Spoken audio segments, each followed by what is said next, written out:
the 5th quarter. Our Friday Night Wrap Show, we bring you the things that are happening around the Metroplex and the high school sports scene. And it's the last Friday of 2019. It's the last Friday of the decade. Oh my goodness, where has time gone? And we're not ready to get into basketball season just yet. Since 2020 starts next week, we can let basketball season come in 2020. So we're going to take it back to last weekend at AT&T Stadium. And we're going to bring you the press conference so you can hear more from your 9-time state champions, the Aledo Bearcats. Hit me yet, honestly. Now these kids may have a different outlook on it, but as far as I'm concerned, I really hadn't processed it yet. Coach, 4th and 3 again. You call on Jake to get you a critical first down. Just talk about talk about what all 3 of these guys have meant to the program, meant for this year, for this championship. Well, I mean, they've won several state championships. They're really good kids and really good football players, number one. But to win, this group of kids be the ones that win the 9th state championship for our school, it's extremely fitting because these kids have worked their tails off. I think Jake was a kindergartner when we won it in 2009. So for him to grow up and watch it all is very special. Jake, how do you feel about being part of the Bishop Brothers legacy of winning not 1 but 2 state championships as a starting quarterback? It really hasn't kicked in for me as well, but I'm just glad that, my family could, come to Aledo and, win some titles. I couldn't ask for a better community. If I didn't have this community, the coaches, it would never be possible. My brothers would tell you the same too. Coach, what can you say about Jace McClellan's just dealing with adversity and his ability to do that, playing through injuries and all? It's what I've said all along about this kid. He's the most fierce competitor I've ever seen. Whether if he had an injury or it didn't really matter. Doesn't matter. He was begging me to put him in on defense a while ago. I mean, he loves to win. He loves to win. They don't like getting out of bed in the morning too much, but he loves to win. Jace, talk about what this means to you. You guys are so great and didn't even get scored on in 2 years of middle school, and now you've played in 4 straight state championship games, winning 3. Is this one the best one? It's one of the best ones. It's a 2020 class. We just finished it out. It was the last football game for most of the guys, and it's feel great just to get a state championship. Sad not playing with these guys. Yeah, it's gonna be real sad. Miss these guys right here, especially this one right here. Yeah. Tim, you had that drive in the start of the 4th quarter when you guys really were able to sort of ice that game away and burn the clock. Was that sort of the way you wanted this game to go once you got it in your control? Oh, they were so explosive and so well coached. I mean, they have a great football team, and we knew that we couldn't give them much time, or they'd come back and score multiple times. So yeah, and Jake did a great job of managing the clock there. At one point we were calling plays a little bit too fast, and he kind of looked at us like, yeah, we need to milk the clock a little bit, don't we? And did a great job of managing the clock. Max, I got a question for Max. Everyone said Fort Bend Marshals are going to come in here and roll you guys over. Why did that not happen? Talk about the effort. We've been hearing that since week 1 after the Denton Guard game. Week after week, we've just been slowly getting better, playing gap sound. I can't be more proud of our defense playing as a whole, just running to the football. We knew, they were fastest dudes on the field. We just kind of stuck in there and just fought. I can't be more proud of the dudes. Could you just talk about coming back and getting on the sidelines again, and could this have been what you pictured when you first took over again on the sidelines? Well, when I first came back, it was because of kids, these guys, getting to be around them. Being around kids keeps you young, keeps you excited about getting up, going to work every morning, and these kids did that for me. And as far as are we going to win a state championship, we replaced an entire offensive line, and then, as Max said, we had a lot of new faces on defense. And the most exciting thing about it is watching these kids grow and get better every day. A bunch of people wouldn't give a plug nickel for our defense after the Geyer game, but right now, I think there's a lot of people that love our defense. Jake, Jace, you got anything to say about your offensive line that just got that great push all game long? Best offensive line in the nation. Jay, Coach mentioned the secondary was tough and fast, but first half Money and JoJo really took it to them with 3 long touchdowns. How you guys were able to be so explosive in the pass game there? Just from working all week, the game plan, running routes, getting our timing down. Money and JoJo are 2 great dudes. They work hard and 2 great route runners. So I know where they're going to be at. Really, all I got to do is throw it to them, give them a chance to make a play. That's what I've always thought. That's my job as a quarterback. So I love those 2 dudes. Chase, was there a point in the game where you kind of felt like you were starting to get into a rhythm and maybe able to put the pain aside a little bit? Yeah. Oh. Can you repeat that real quick? Yeah. Was there a point in the game where you kind of felt like you were able to really get into a rhythm and kind of put the pain aside a little bit? Second half, when the locker room, just got I felt like I had to come. I felt like I had to come out, make some plays, and also put the pain aside, and did it for my team. Coach, you want to talk about some players that might not be up here that you want to recognize? Well, first of all, the defensive player of the game, DeMarco Roberts. DeMarco's a gamer now. I mean, he played on special teams. He played tailback for us, made some great plays on tailback when Jace needed a break, and then holding those guys in the secondary like we did with Nathan Fingard, B.J. Allen. Colin Johnson has been out for the last 2 games with the flu, the last 2 days. Colin Johnson, the number 34, had the flu and played this game, and you wouldn't have known it. You would not have known it. And then, of course, the defensive front. Now, Logan Thurman, has battled a knee injury all year long and came back and played really well for us in the playoffs. So, bunch of kids. I mean, our defense is extremely well coached. Brad McCone does an unbelievable job. And as Jake talked about earlier, Robbie Jones, our offensive coordinator, best I've ever been around. Robbie Jones is an unbelievable play caller. Coach, big first half in the pass game. Did they make an adjustment there, or did you have a feeling Jace was going to break loose in the second half? The adjustment, you're talking about the second half? Well, yeah, Robbie and Coach Bishop saw some stuff that we could do up front and maybe get Jace loose, and it worked out really well. Congratulations to the Bearcats on their 9th state title. What a run it has been out in Aledo. So once again, congrats to those boys in a well-fought game against Fort Bend Marshall. When we come back, we're going to show you some of the biggest dynasties that have happened in the Metroplex over the last 25 years. Don't forget to catch our extended coverage of the high school football season each week on The Warm-Up, presented by your local North Texas Geico agents. We will get you ready for all the action this Thursday on all our social media outlets. Inside High School Sports has been on the air for 25 years. It has been a great run for our show, and we are so excited to be bringing you a special that covers all 25 years of Inside High School Sports football and Inside High School Sports basketball. It's been a great run, but in this next segment, we are going to bring you a package that didn't quite make the show, but goes over the dynasties that we've seen over the years. We begin with what was at the time a small 2A school in North Texas called Salina. Led by legendary head coach G.A. Moore, the Bobcats dominated the high school football landscape from 1998 to 2002.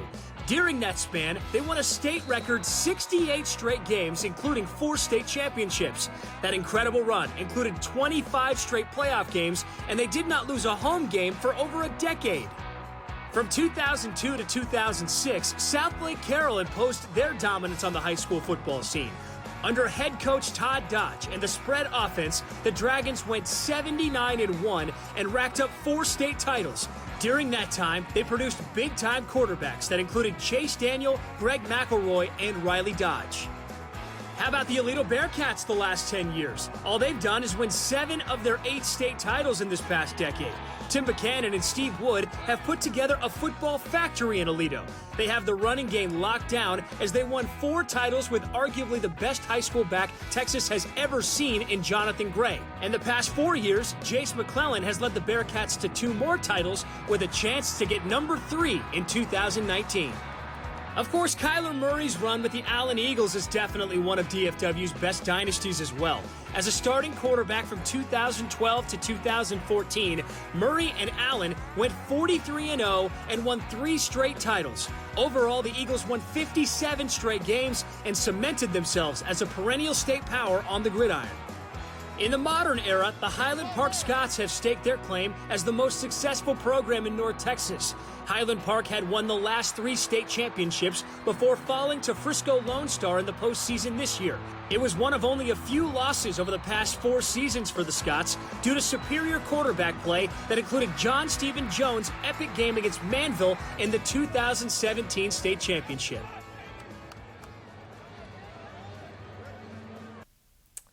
What a great package. You got a couple more chances to watch the special that we have for Inside High School Sports. Check your local listings for NBC5 to see what time it comes on the air. Up next, we're going to bring you some more sound from the state championship weekend as we have the Duncanville Panthers head coach from his press conference talk a little bit about his future. Watch Inside High School Sports to catch this week's MVP, brought to you by GiveMeTheVin.com. These MVP athletes make it look easy, just like GiveMeTheVin.com makes it easy to sell your car. The Inside Story is driven by your North Texas Honda dealers. Right now, they can help you get great deals on award-winning Hondas. It's their job to be helpful, so stop by your local Help the Honda dealer today. And we're back with the 5th quarter. The Panthers just fell short of a state championship once again as they lost to North Shore last week in the 6A Division I state title game. And this is what Reginald Samples and his Panther players had to say after the game. We had a great season. Really proud of the guys. They played well all year.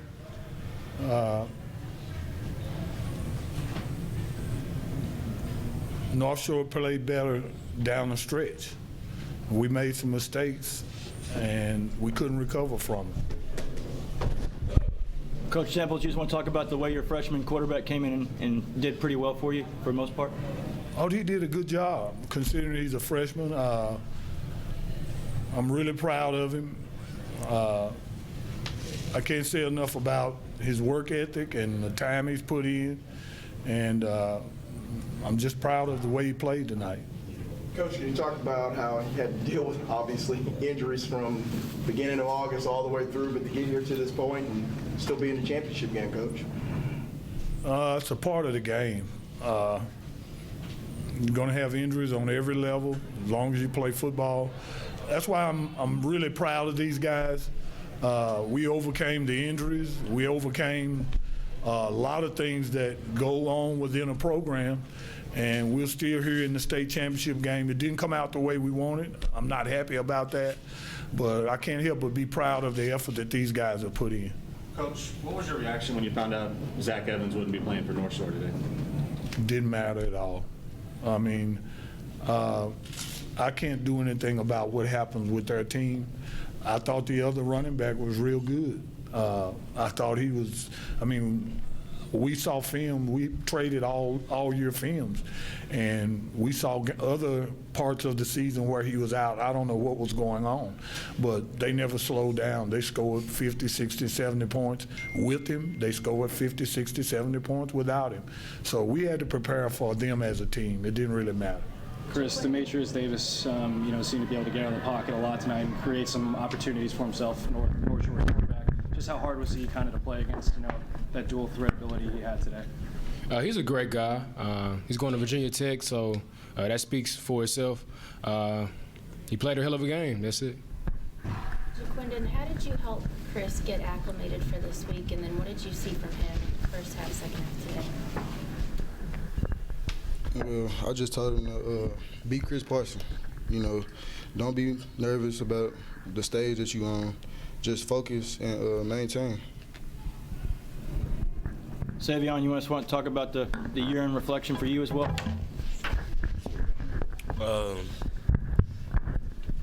Just from the start of when we lost last year,